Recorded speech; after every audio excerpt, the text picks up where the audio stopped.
প্রিয় পাঠকগণ, আজকে তানবীহুল গাফিলিন যে কিতাবের লেখক আবুল লাইস সমরকন্দি রহমাতুল্লাহ আলাইহি, উক্ত কিতাবের 138 পৃষ্ঠার উল্লেখ আছে নামাজের কারণে গুনাহ মাফ হয় অধ্যায়। আলেমগণ বলেছেন, গুনাহ হয়ে যাবার পর তওবার সাথে সাথে 5 ওয়াক্ত ফরজ নামাজ অত্যন্ত গুরুত্বের সাথে আদায় করতে হবে।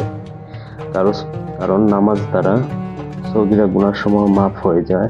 হযরত আব্দুল্লাহ ইবনে মাসউদ রাদিয়াল্লাহু আনহু তারা বলেছেন, এক ব্যক্তি রাসূলুল্লাহ সাল্লাল্লাহু আলাইহি ওয়াসাল্লামের কাছে এসে বলে, ইয়া রাসূলুল্লাহ, বাগানে এক মহিলার সাথে দেখা হলে আমি তাকে জাপটে ধরেছি, চুমু খেয়েছি আর অন্যান্য সবকিছু করেছি, কিন্তু তার সাথে সঙ্গম করিনি।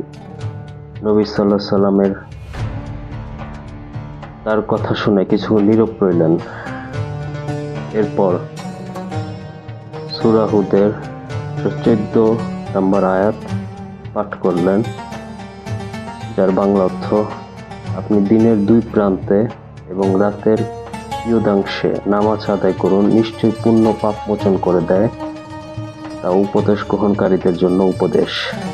যখন রাসূল সাল্লাল্লাহু আলাইহি ওয়াসাল্লাম সে ব্যক্তিকে ডেকে আয়াতটি পাঠ করে শোনালেন, ওমর রাদিয়াল্লাহু আনহু তাআলা বলেন, ইয়া রাসূলুল্লাহ, এই আয়াত কি শুধু প্রশ্নকারীর জন্য নির্দিষ্ট, না অন্যান্য মুসলমানও এই হুকুমের অন্তর্ভুক্ত? নবী সাল্লাল্লাহু আলাইহি ওয়াসাল্লাম বললেন, এই হুকুম সকল মুসলমানের জন্য প্রযোজ্য।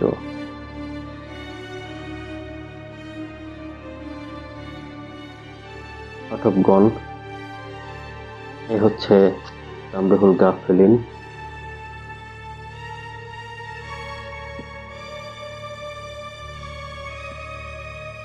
আমাদের অবশ্যই নামাজ আদায় করতে হবে। নামাজ থেকে দূরে থাকা যাবে না। যে কোনো কাজে থাকি, যত গুরুত্বপূর্ণ কাজেই থাকি, কাজের অজুহাতে, সমস্যার অজুহাত দেখিয়ে নামাজ হতে দূরে থাকা যাবে না।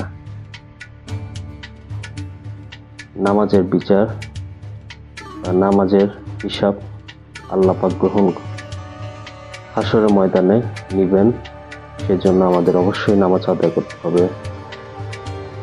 আজকে তানবীহুল গাফিলিন কিতাবের এই প্রসঙ্গ আলোচনা করলাম। পরবর্তীতে অন্য কিতাব হতে আমরা প্রয়োজন ইসলামিক আলোচনা করব। আসসালামু আলাইকুম ওয়া রাহমাতুল্লাহি ওয়া বারাকাতুহু।